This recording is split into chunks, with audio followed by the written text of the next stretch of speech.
மனித குணங்களில் இன்றியமையாத இரண்டு விஷயங்கள் என்னவென்று சொன்னால், ஒன்று நினைவு, மற்றொன்று மறதி.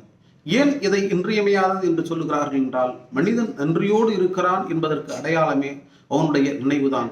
யார் எதை எப்பொழுது எதற்காக எங்கே செய்தார்கள் என்று பார்த்து அதற்கேற்றவாறு நாம் அவர்களுக்கு நன்றியோடு இருப்பதைத்தான் நினைவின் வாயிலாக நாம் அதை கொண்டு செல்கிறோம். மறதி என்பது எதை நமக்கு தேவையில்லை என்று முடிவு செய்கிறோமோ, எதை நாம் நினைக்க வேண்டாம் என்று முடிவு எடுக்கிறோமோ, அப்பொழுது மறதி என்பதும் நமக்கு தேவையான ஒன்றாக இருக்கிறது. எல்லா நேரங்களிலும் எல்லா நினைவுகளும் நமக்கு பயன் தராது. அதேபோல் எல்லா நேரங்களிலும் எல்லா மறதியும் நமக்கு பயன் தராது. மறதியை பற்றி தமிழ் இப்படி நமக்கு சொல்லுகிறது, மறதி மனிதனுக்கு கிடைத்த வரம் என்று சொல்லுகிறது. ஆனால் மருத்துவம் என்ன சொல்லுகிறது? மறதி என்பது ஒரு வகையான நோய் என்று சொல்லுகிறது. ஏன் என்று சொன்னால், அளவு கடந்த மறதியால் தான் மனிதனுக்கு அது நோயாக பார்க்கப்படுகிறது.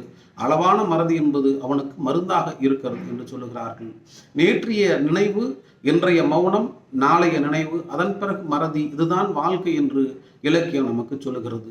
எப்படி பார்த்தாலும் மறதியை நாம் எதற்காக பயன்படுத்துகிறோம் என்று சொன்னால், நமக்கு மருந்தாகிற நேரத்தில் நாம் மறதியை பயன்படுத்துகிறோம். நன்றி எந்த நேரத்தில் பயன்படுத்துகிறோம் என்று சொன்னால், நாம் நினைத்து பார்க்கிற நேரத்தில் அந்த நன்றியின் நிலைப்பாடு நமக்கு ஒரு மிகப்பெரிய மகிழ்ச்சியை தரும் என்று சொன்னால், அதை நாம் நினைவாக வைத்துக் கொள்கிறோம் என்பதைத்தான் மனித குணங்களில் இன்றியமையாத இந்த நினைவையும் மறதியும் நாம் எப்பொழுதுமே பாதுகாக்க வேண்டிய ஒன்றாக இருக்கிறது.